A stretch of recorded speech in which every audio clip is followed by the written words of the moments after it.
Hello, my name is Matthew, and I finished reading Tristana by Benito Pérez Galdos, and this is my first time reading anything uh, by this writer. He's a very well-known Spanish novelist and playwright, writing at the end of the 19th century into the 20th, and I loved this book. I thought it was fantastic. Just within the first few pages, I completely fell into the story, was totally involved and absorbed all the way to the very end. It turned out to be a heartbreaking, tragic novel. And if I was a Spanish speaker, I might have realized from the title, Tristana, which, from what I understand, has the same root as triste, which, correct me if I'm wrong, but in Spanish means sad. And the book is compared, the author is compared to the likes of Dickens and Balzac and Flaubert. As I was reading it, all I could really compare it to was Cervantes. Not so much Don Quixote, but this really felt like a very polished, long story that could be side by side to any of the exemplary stories that Cervantes wrote. And this is a domestic tale with told realistically with larger than life characters. The first main character that we meet is Don Lope, and he's a Don Juan type, this aging. He compares himself to Don Quixote, but instead of a knight errant, he says that he's a knight sedentary. And so he has this moral code, which is awfully convenient for him. He's this aging Lothario, and so in his youth, he was a seductor, and he was handsome, and all of the women loved him, and he could bed any woman that he wanted, and things like that. And all the while, he had this moral code. And we learned that growing up through his adulthood, he had a friend who had these business dealings, and this friend was investing in different businesses and companies and making money, which Don Lepe frowned upon. It didn't match with his own sense of morality. And his friend, in old age, has a series of bad financial investments, and he's ruined and thrown into debtor's prison. And our first protagonist, Don Lepe, decides to bail him out, which, although he had a small fortune in order to bail him out, it cost him substantially, and his lifestyle and his own wealth had to shrink by a considerable amount. And right after he bails out his friend, the friend dies. And Don Lepe makes a promise to his friend that he'll take care of his wife and daughter. And the wife, it's incredibly sad but interesting episode of the wife dealing with her grief, the loss of her husband. She becomes obsessive and compulsive with cleaning and being tidy to a point where it's a neurosis, and she eventually dies. And this also costs Don Lepe a considerable amount of money through all of these medical expenses that had a fatal ending.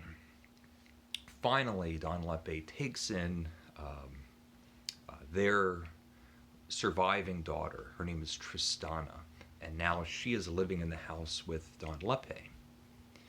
And with his moral code, helping out his friend, consoling and taking financial responsibility for the wife. Um, his moral code somehow allows him to um, immediately start sleeping with, bedding with this young girl. Don Lepe is an old man, and he takes in a child. This isn't um, this isn't an adult, and the the book doesn't explicitly um, say that he's raping her, but it's very clear that Don Lepe is doing something very wrong. It's an important aspect of the book. The morality doesn't match up quite to today's standards. There's a lot of aspects of this dynamic that, even being extremely generous, is perverse and faulty. And that dark, strange perverseness, um, which permeates through so many of the relationships and associations with different characters, is fascinating. It creates this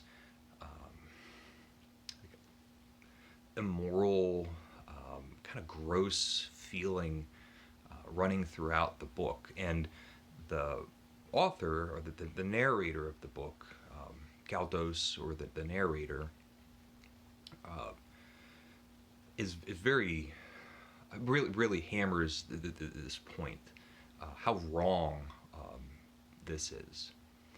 And Tristana, who is essentially held hostage in this household, it's her and then a female servant and Don Lepe.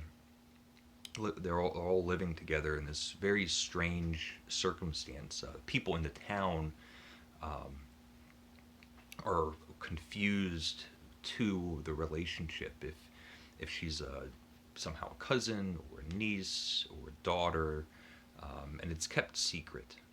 And Tristana has to sneak out each day or in the evenings to um,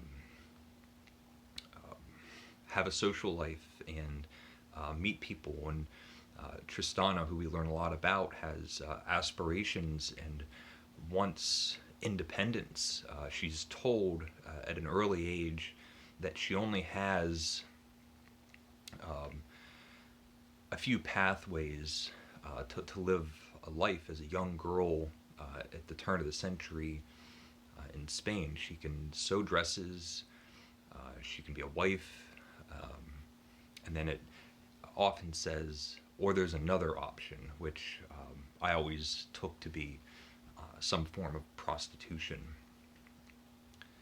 And she falls in love with a young painter named Horatio.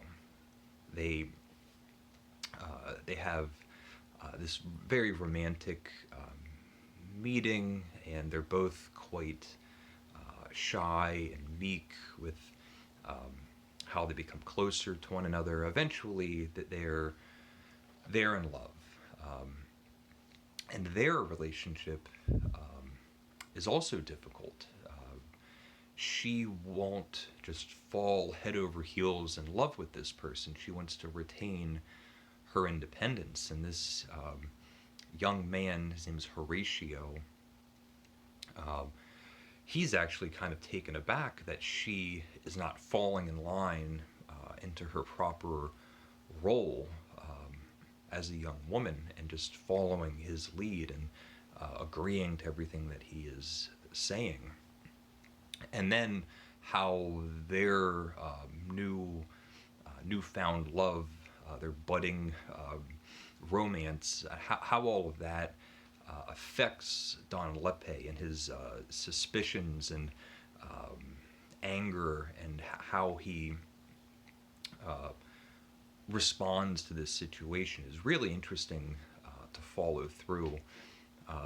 Horatio has to leave town with his aunt, and there's a letter correspondence a small portion of the book between Horatio and Tristana. They're writing these letters back and forth. We're reading the letters back and forth, and they're purposefully writing poetic, flowery, exuberant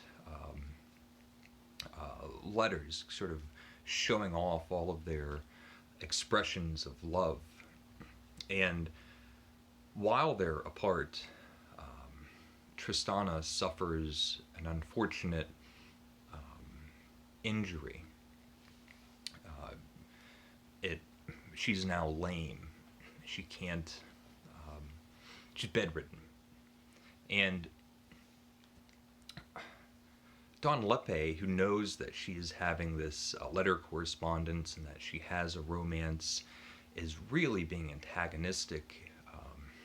That this man is away, he doesn't really love you, and all of those sorts of kind of conniving and mean-spirited sentiments. And it goes on from there. I don't really want to spoil how things wrap up. Tristana is sort of left without a leg to stand on. And it just, it's a tragedy. This is a tragic story of a young girl with, at a very early age, having hopes and dreams, and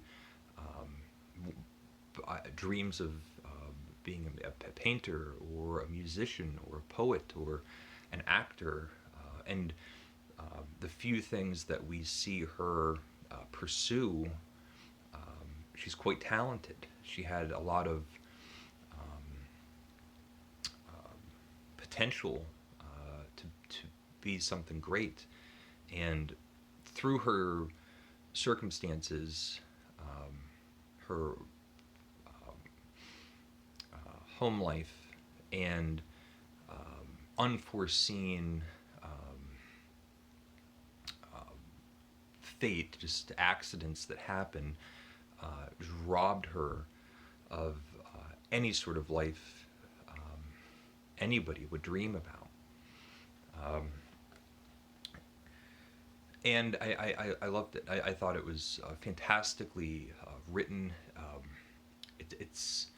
It feels like it's written by a natural storyteller. So there's a story being told. I don't know if I can convey that all these books are stories being told, but it's realistic. It's told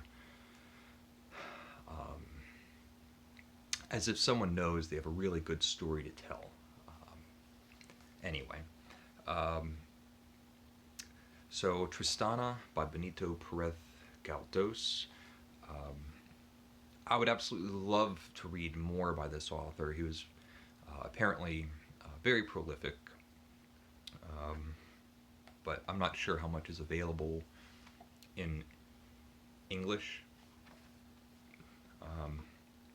Let me know if you know of other English works by this author. If you know anything about that, I would love to know. But that's sort of what I have to say. I loved it, and it was just great. Leave a comment if you would like, and thank you for watching.